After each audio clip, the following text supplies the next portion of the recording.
In this video, we are going to talk about Power Days, one of the most powerful models on our platform. If you study stocks over time, looking at price and volume, you will notice that only a small number of days truly define the performance and trend of a stock. Most trading days are just noise, low volume, small price moves, nothing significant. But out of roughly 250 trading days in a year, there are usually only 10 to 20 truly important days, sometimes 15, sometimes 30. These are the days when institutions leave their mark, extremely high volume, sharp price movement, or both combined.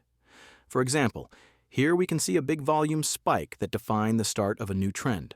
First, a sharp down day, then a big up day. Power days are designed to capture exactly these moments. When we click on a power day, we see the standard deviation. This combines both price and volume deviations, creating an abnormal point that can signal the beginning or end of a trend. For example, one power day shows a 5.3 standard deviation, a very unusual event that marks the start of a trend. Another example, a negative power day of minus 2.67 signaled the end of a trend, and just 2 days later, a positive power day marked the beginning of a new uptrend. The Power Days trend chart helps visualize this, showing sequences of positive and negative power days. It allows us to see when trends shift from bearish to bullish and vice versa. It's important to note that short rallies don't always mean a new trend is forming. Sometimes it's just consolidation.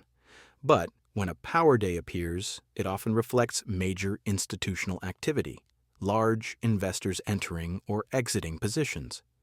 For example, when we saw a positive power day with a 2 standard deviation move, it signaled the bulls gaining strength for the first time after a long bearish stretch. On the markets page, you can quickly find power days across the top 500 stocks.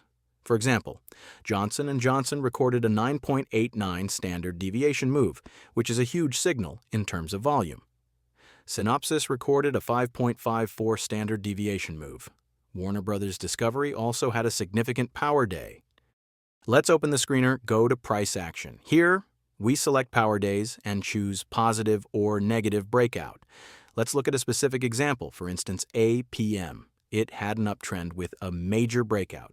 Since it is only a $2 stock, let's filter results by price. Set the minimum price to $20 and above to avoid small capitalization stocks. Now, we can see larger names like Unity Software, with a power day value of 33.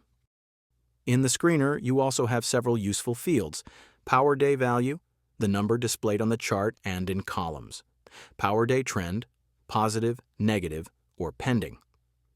Positive pending means a potential confirmation before a trend is fully established. For example, we may see alternating signals, green, red, green, where one day shows negative pending until the next day confirms it. If a positive power day appears, it cancels the negative trend. Power days are based on 2 main components: price movement and value traded. Value is more important than raw volume. For example, 1 million shares traded at $10 equals $10 million, while the same volume at $100 equals $100 million. That is a completely different level of institutional activity. Finally, you can sort stocks by highest power day values, number of power days in the last 10 days. Last power day value days since the last power day, for example.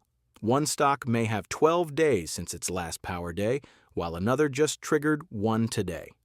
In summary, power days highlight the few critical trading days that shape the long-term trend of a stock. They allow you to focus on the real signals and ignore the noise. Whether it's on price, value, or both, this tool is extremely powerful for identifying institutional moves and potential trend shifts. That's it for this overview of Power Days. Thank you for watching.